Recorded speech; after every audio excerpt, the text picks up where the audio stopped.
বাঞ্ছারামপুর সলিমাবাদ হায়দারনগর বটতলী বাজারে দরিদ্রদের মাঝে শীতবস্ত্র বিতরণ।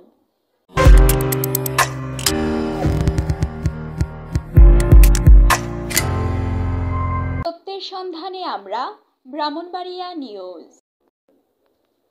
ব্রাহ্মণবাড়িয়া জেলা বাঞ্ছারামপুর উপজেলার সলিমাবাদ ইউনিয়নের হায়দারনগর বটতলী বাজারে 31 দফা রাষ্ট্র মেরামতের সচেতনতা বৃদ্ধির লক্ষ্যে সুধী সমাবেশ এবং দরিদ্রদের মাঝে শীতবস্ত্র বিতরণ করেন। গতকাল শুক্রবার বিকেলে এই প্রবাসীদের উদ্যোগে এই শীতবস্ত্র বিতরণ আয়োজন করেন। আব্দুল মান্নান মিয়ার সভাপতিত্বে প্রধান অতিথি হিসেবে উপস্থিত ছিলেন বিএনপি জাতীয় নির্বাহী কমিটির সদস্য অ্যাডভোকেট রফিক শিকদার। বিশেষ অতিথি হিসেবে উপস্থিত ছিলেন পৌর বিএনপির প্রতিষ্ঠাতা সভাপতি মতিউর রহমান জালু।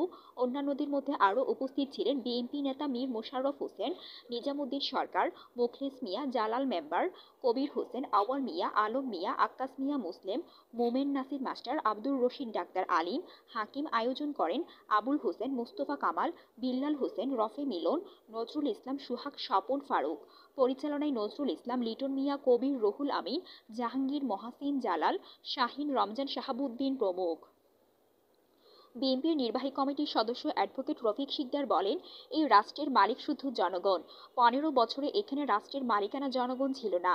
মন্ত্রণালয় ষড়যন্ত্র করে আগুন লেগেছে। তিনি আরও বলেন, শেখ হাসিনা পালিয়ে গেছে, আমাদের নেত্রী কখনো পালায় না। এখনো আর 15ই আগস্টে খিচুড়ি হয় না। আপনাদের কেউ বাধা দেয় নাই। আপনাদের লোক কোথায় খিচুড়ি রান্না করতে? আমরা একটি সুন্দর, শান্তিময় এবং আধুনিক গণতন্ত্রকারী একটি বাঞ্ছারামপুর প্রতিষ্ঠা করি, যে বাঞ্ছারামপুর সমগ্র বাংলাদেশের মধ্যে একটি রোল মডেল হিসেবে প্রতিষ্ঠা পাবে। এখানে আমাদের